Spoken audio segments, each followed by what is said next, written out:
Have you ever wondered what games you should keep or you should lose? Find out here at Purge Reviews.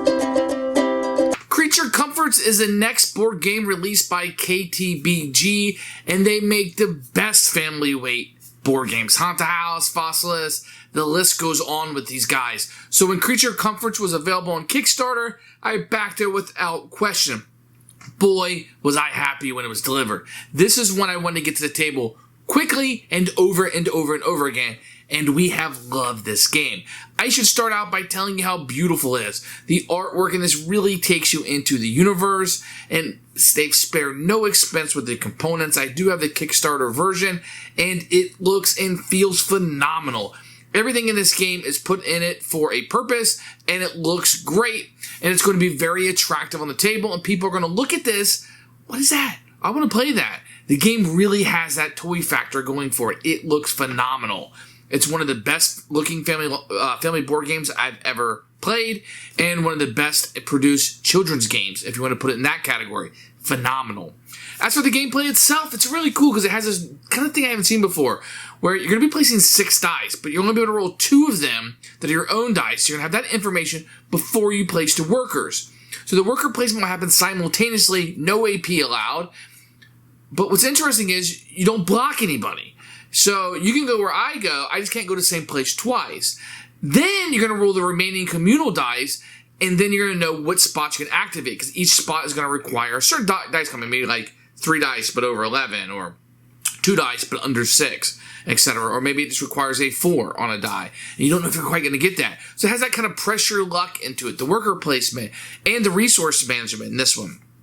You're going to be crafting cards from your hand, so you got to know when to get more cards, because at the end of your turn, you always have to discard down to 3.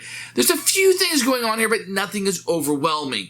The difficulty in the game comes in knowing when to press your luck, what is most important for you, and what is going to score you the most. It's not just crafting those cards. Some of those cards are going to give you bonuses for getting other resources and putting them on there, and that's easier to do sometimes than it is to just craft another card and keep crafting. So there's multiple strategies and ways to win. Now, this is a family weight game. You know, it's not exactly heavy for a family weight game, but, you know, it's a little bit more the Ticket to Ride that's going on. But I think people can pick this up very quickly because I've already described the entire game to you. If you can comprehend that, you can play this game. And it's a beautiful package. Everything that comes together. One of my favorite games so far of 2022. And I am proud to say this is a keeper. Here's Creature Comfort. You can already see the box is very enticing when you look at it. Open up, we're going to get a rule book. We're also going to get an explanation of how to put all the components in, which is nice. We'll take a look at that in a few minutes. Then you're going to get some cardboard to put on. I still don't know what this is for. It's nothing. You're going to get these big cards that will come out and kind of dictate the rounds. Your player boards will have different artwork on them, which is nice. Then you're going to flip them over and score at the end of the game.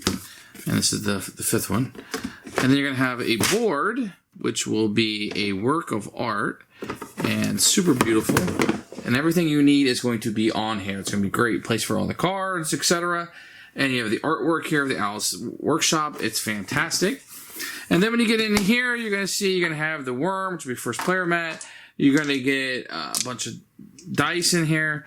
Your cards will be great. The artwork on these is great. You have the icons that you need, the powers if they're at the bottom, the types up here. These have a nice linen finish to them. Everybody's going to have little houses that they'll have in their color. And then like one side, one person will be the bunny. One will be the squirrel. One will be a raccoon. You got a fox and what looks like to be like a badger or porcupine or something over here.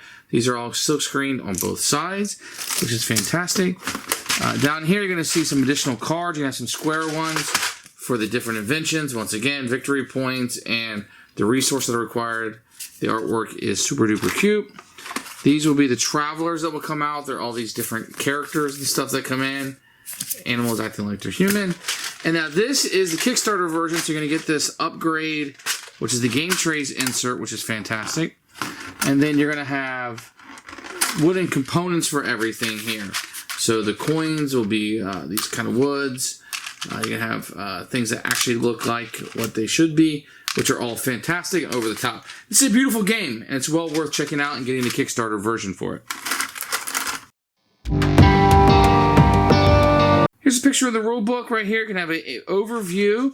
When you open up, you can have a picture of each of the components. This is beautiful. Love it. They give it plenty of space to breathe. Then you can have a setup. You can have numbers that number to where it goes, which is great with a full picture. And a player setup based on how many players, some other things may happen here. They're going to jump into the game. It's going to walk you right through it. You can see there's plenty of room to breathe. You're going to have examples and pictures over here to the right. This is such a great way to do a rulebook. Then we're going to have explain all of the locations and what they do. And then you'll have upkeep here at the end. Your scoring and a solo play over here if you want to play the solo game. And then an overview of everything on the back, which is great. It's all put in here. Very nice. You can have this up and it's going to fall through the way you play. I'm going to give you a quick overview of how to play the game.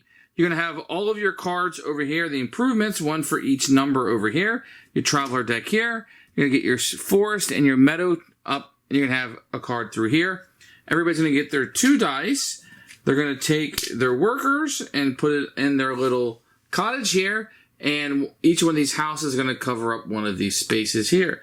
Once that is all set up, you are ready to go. The first thing you do each round is take over the top of the traveler deck. You're going to read here, which usually have an effect that you will do, and usually will have options here what somebody can do during the turn. Then the spring for each side will be flipped over, and this will give you worker placement actions that you're going to have during the turn. Then everybody's going to take their 2 family dice, and they're going to roll these. I rolled a 5 and a 1, and they'll put it right here on their player board. Then you're going to take your 4 people, and everybody will do this simultaneously. You just put it out on action spots of whatever you want to do. Now, nobody can block you. You just can't go to the same spot twice. I couldn't send 2 workers here. You have to go to different locations. So the locations you're going to have available are the 4 up here in the forest, each one of these, this spot, these 2 here, the improvements, and you can always go in here if you want to, based on whatever this card is going to say. Once that is done, whoever the first player is will roll all of the communal dice, put them here on the hill, and then it'll be time for the first player to go. The way the player is going to do this is you're going to look at these locations. Here is an example. This one says if you have a worker here, which I did not, I had placed a worker here, but if I had placed a worker here, I would need to use a 3 or a 4. If you look here at all the dice rolled, I didn't roll a 3 or 4. So had I put a worker here, I could not have utilized the space. I would take this guy back, and I would gain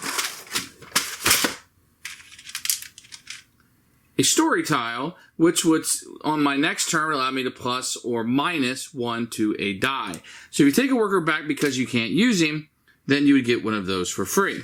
But I didn't. I went here, which means for 2 wood and a mushroom, which I would receive, if I put dice there equaling 11 or higher. So I could go here and take my dice, let's say the 6 and the 5, and that would be 11 or higher, then I would get the 2 wood and the mushroom, and that would go into my supply. You're going to do that for each of the steps. Now, these up here will normally give you resources. If you were to go in this area, you will look at here. So let's say I went here, I could get 2 stone if I used a 3 or a 4. Here's a 4. So I could put this dice here, take my worker back, and I would gain 2 stone. Here, I would get a coin or a stone, but I would have to use only a 2. I could get 1 stone here if I used a 1, 6, or a 5, but I would have had to put a worker there. This spot right here is a marketplace. I can give up 1 coin. So if I happen to have a coin, I can give it up and gain any 1 resource that I want. I can give up 2 resources that are the same. So let's say I had 2 of these yarns. I can give these 2 up and gain any 1 resource that I wanted. So let's say I needed a wheat. I could grab that wheat instead. Or I can give up 3 resources, any 3 that I want, and grab a coin for my services. Give those 3 up and gain a coin. And you can use these as many times as you wish. Down here is where I'm going to draw a card. So if I go here, I can take any 1 of these cards. I would add this to my hand, scoot these down, and I would grab an additional card that would come out. If I were to go here on a 1 or 2, I would simply take 2 cards into my hand from the top of the deck. So they're random. I'm not going to get to pick what comes out. If I use a 3, 4, 5, or 6 die, so let's say I want to use a 3 die down here, take my worker back, I would just get one single card off the top of the deck. So I'm kind of taking a risk on what I'm going to get, whether it's going to be useful or not. Finally, over here, so this is where I could use a die. So let's say I haven't taken my turn yet, and all of these die are available to me. I can take these actions in any order that I want, of course. That means I can spend a die. So if I spent a 3 die, that means I can take any of these improvements. That's 3, 2, or 1. If I had spent a 4, I could have taken anything 4 or lower. Now, the trick to taking one of these is not only do you have the dice there, I have to be able to build it right away. So I have to have the 2 wood and a coin in order to build it. Let's say I utilized the 3. Let's say I would utilize the 3. I took the number 3 one. I pay my 2 wood and a coin. Then I take one of my houses off of my player board and I put this on there. So that's going to tell you, at most, I can have 4 of these improvements in front of me. Now, I would have this power that's on below it to use at any point. If you look here on your player board, you're going to have hearts, and these are going to be covered up at the beginning of the game with these houses. And as I build one of those improvements, I built this improvement right here, I would take this house off here. It's going to be 1 victory point at the end of the game. If you look, the second one's going to give me 2, the third one's going to give me 4, and then back down to 1. So the most I can get from this is 8 points if I build all 4. And that's how the improvements are going to work.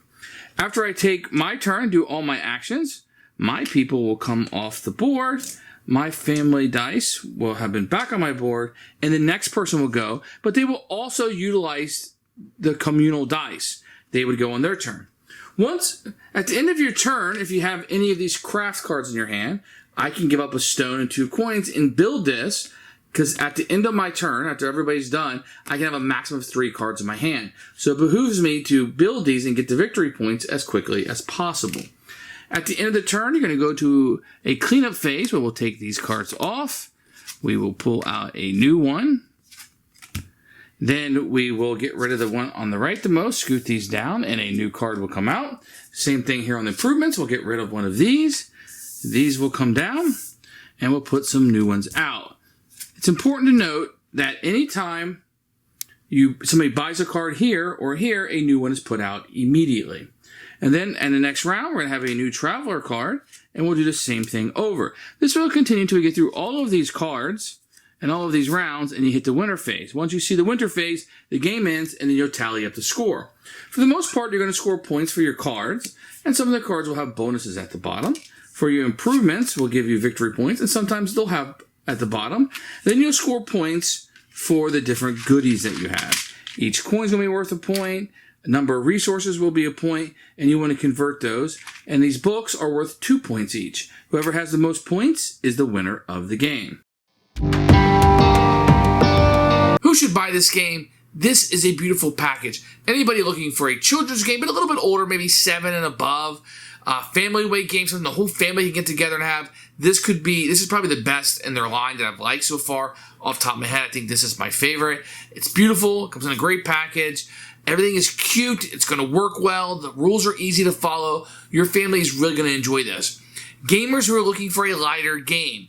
Now, this is not going to be your 2, 3, 4 hour Euro game. But if you're looking for something a little bit lighter, maybe something Everdell-esque, this will definitely fit that spot. And this one you can play down with the kids. I don't think it's quite as deep as Everdell, but it's more of a family version of that. So if you're at Everdell, you're like, I don't know if my family like it, this is the way to lean. Excellent game. I would tell you to buy this sight unseen. It's worth tracking down. Keeper for us.